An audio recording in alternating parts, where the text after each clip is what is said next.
Okay, so that was states. What about cities, right? Well, predictably, the big loser was the Big Apple with 5x the losses compared to 2019. Chicago, San Francisco, and Los Angeles all lost a bunch of people. Surprisingly, San Diego and Seattle bucked that trend. I'm happy to say we do not invest in any of these big five loser markets. And sweet Jesus, did it hurt those markets when it came to real estate rents? Not home prices, rents. The green chart on the left shows one bedroom rents in big metros before COVID.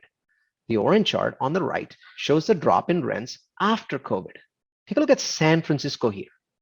Ouch.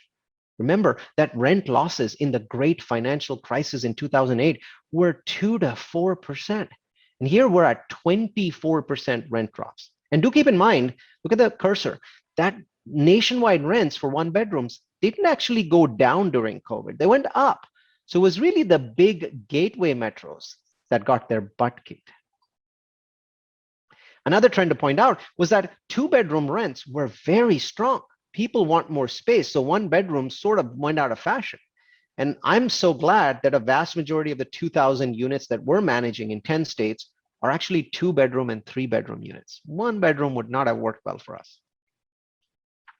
Okay, so those cities that I mentioned, gateway cities, hurt badly. What cities were the winners? Well, I'm happy to say that 6 of the biggest gainers on the screen are in markets that we're invested in. Through our data analytics, we're a bunch of geeks. We're looking at numbers. We saw these trends before COVID because the virus didn't start these trends. It just massively accelerated them, right? Apart from these 6 on the screen that we invest in, other areas of notes that gained population, you can see them now, are Austin, Dallas, and surprisingly, a number of slow-moving Midwest markets. So the Midwest made quite a comeback. And all those people moving shows up in the rent data that we collect. Predictably, vacancy rates in downtowns throughout the US spiked, and you can see that spike in blue on the right there. The vacancy actually varied by class, right? So newer Class A properties were hit pretty hard. I don't want to say hard hit, but they didn't do as well. Class B and Class C properties, the properties that the ordinary man lives in, actually didn't see much of an impact in occupancy. And it wasn't just the vacancies. We saw bizarre fluctuations in rents. Take a look on the screen at the differences between rent growth between suburbs and urban.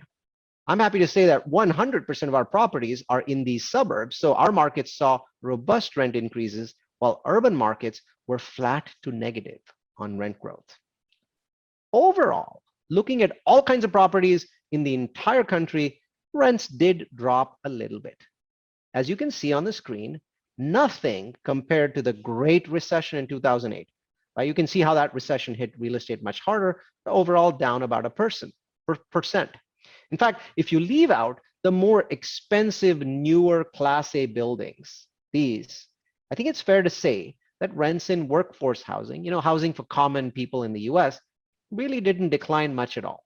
Less than 1%, as you can see on the screen.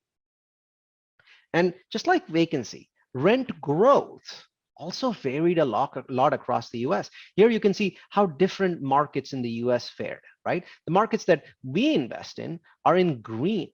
One of our markets, this one here, Houston, it saw a tiny drop, but the other 4 markets saw rent increases, with the markets that have the 2 biggest projects that we have, Phoenix, seeing a huge increase in rents, huge. And what about sales prices?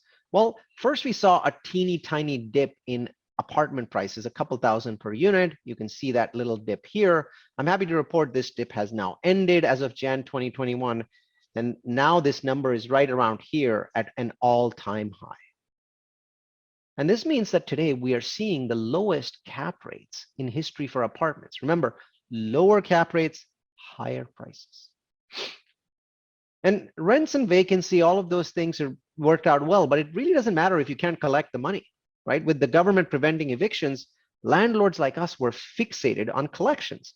And I'm happy to say, pleased to say, we saw the best case scenario. So 93.5% of apartment renters are paying rents. And the chart on the left shows 2019 collections here and 2020 collections. So you can see Difference pretty marginal between 1.5% and 2% lower than last year. It's certainly not a gloom or doom situation.